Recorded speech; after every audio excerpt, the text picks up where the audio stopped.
What is good? Osiris here, stuck in the middle. Thanks for joining. Elon Musk has allegations against him. Well, the allegations that came up in 2016 have surfaced for the first time recently. So they haven't been around, haven't been in the news, and they just came up.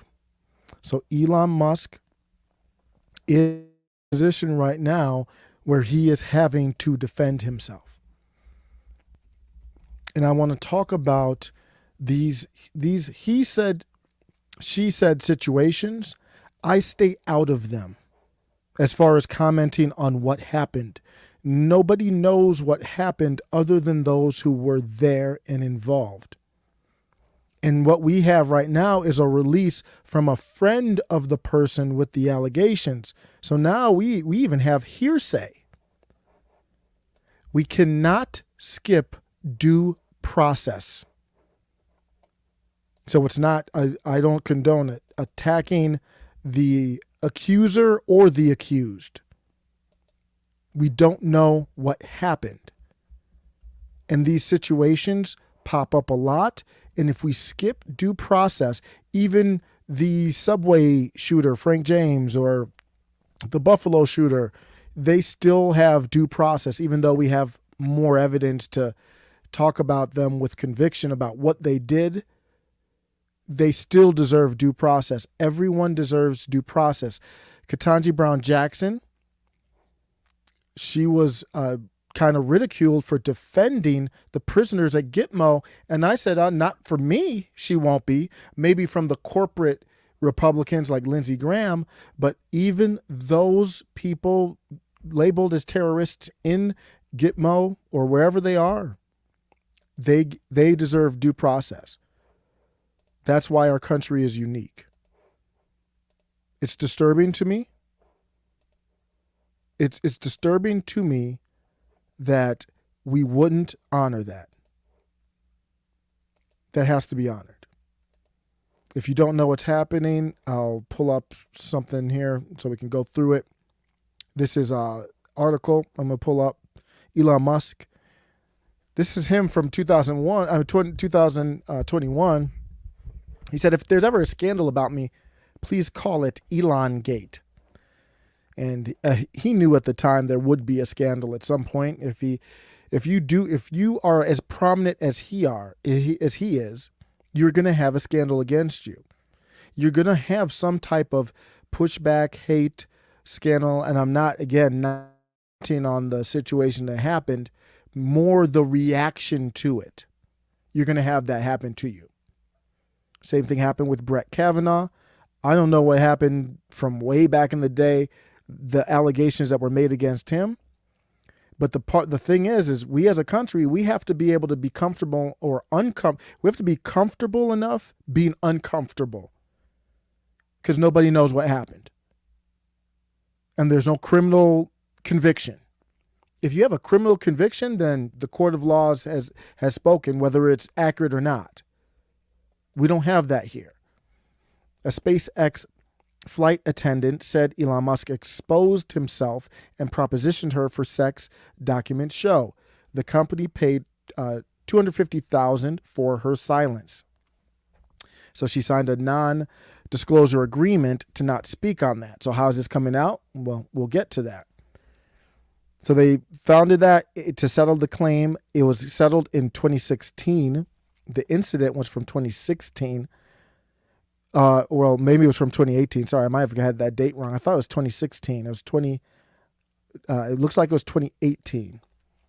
The attendant worked as a member of the cabin crew on a contract basis for SpaceX corporate jet fleet. She accused Musk of exposing himself to her, rubbing her leg without consent, and offering to buy her a horse in exchange for an erotic massage, according to interviews and documents obtained by Insider. This is Business Insider. The incident, which took place, okay, so I was right. I'm getting confused with all these dates. So the incident took place in 2016 and the settlement took place in 2018.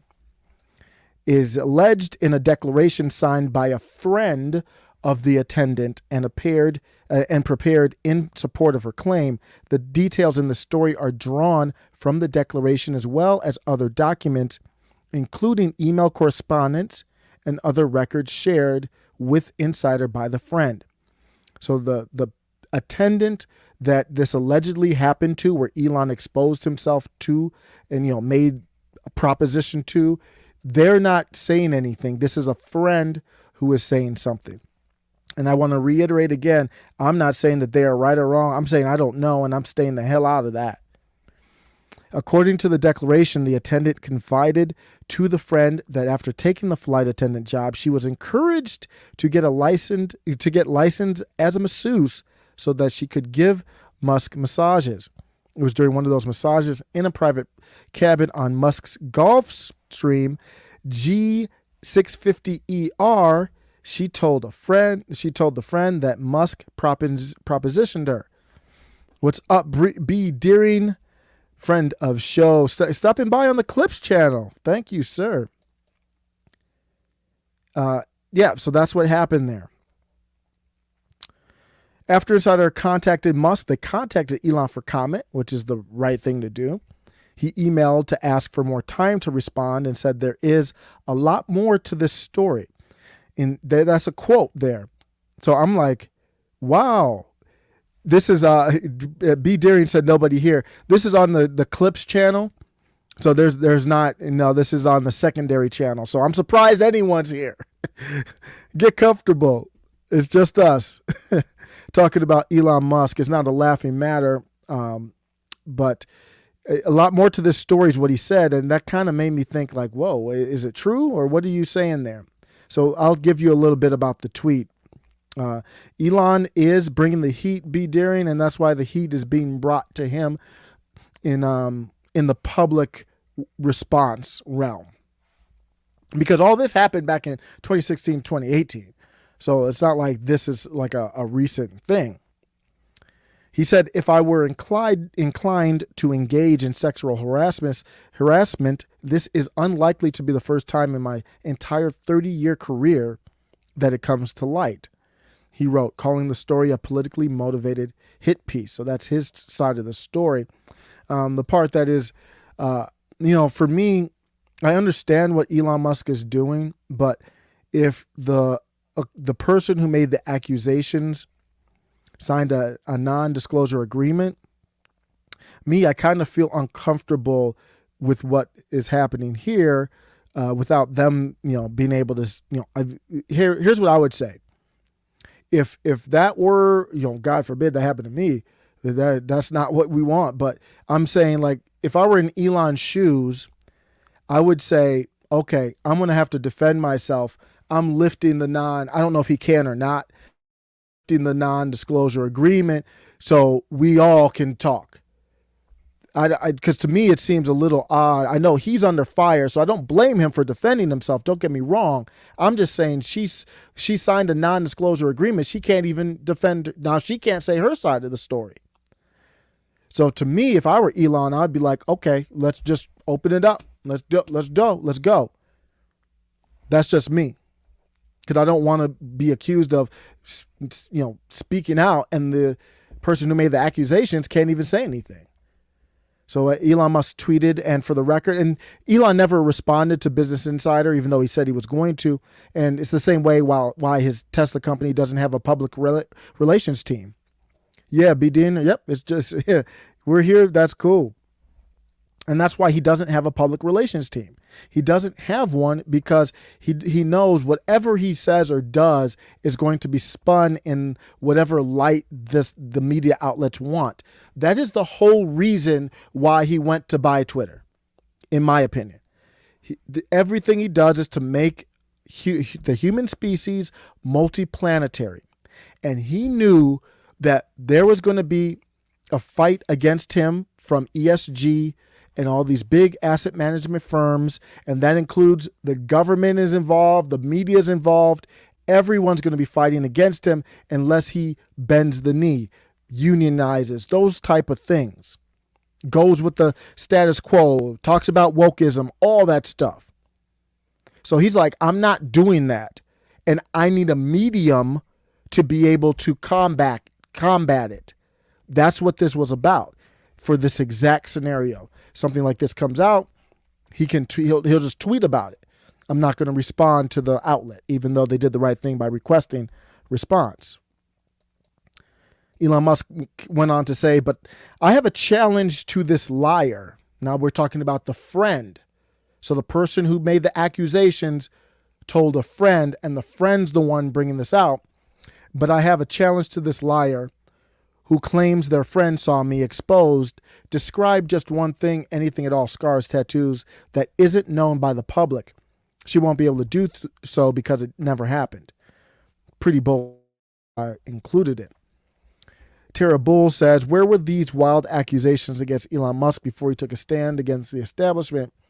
And so this is getting into that gray zone for me, and I definitely don't support this statement. If you stand with Elon Musk, I want to follow you. When it comes to this particular incident, I ain't standing with nobody. I don't know what happened. My name is Bennett, and I ain't in it.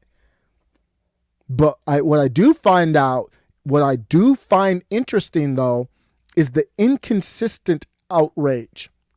Our current president has Me Too allegations against him. So does Trump. Nobody seems to care about that. So for those who are like, hey, with the Trump stuff, I'm out of it. I don't know what happened. And then you say, I don't know what happened with the Elon. You're consistent. But if you're going with Elon Musk and you're saying, whoa, look at these allegations. He's this, he's that. You must believe the accuser.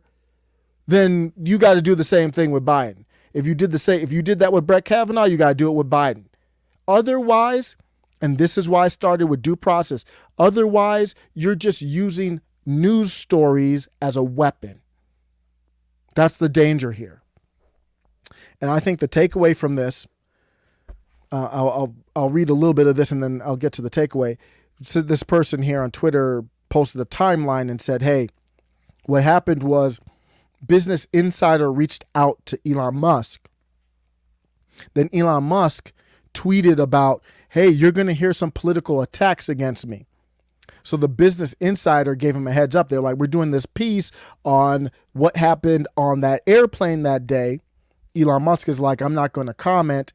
Then he literally went straight to Twitter. It was like, there's going to be some stuff released about me because he knew what they were going to talk about. So this person is saying, hey, it wasn't because he announced himself as a Republican. This is disingenuous. The beef between Elon and the media establishment and even the asset management firms has been going on for years. They've been trying to short the company. This is going back to like 2013, 14, 15. This beef is way, way before the Twitter stuff, way before the I'm going to vote Republican stuff. It's way before that. So don't even bring up this like this is the start of the beef. Recently, the most that we've seen the government get involved in this beef was when Joe Biden had an electric vehicle summit. Think about this.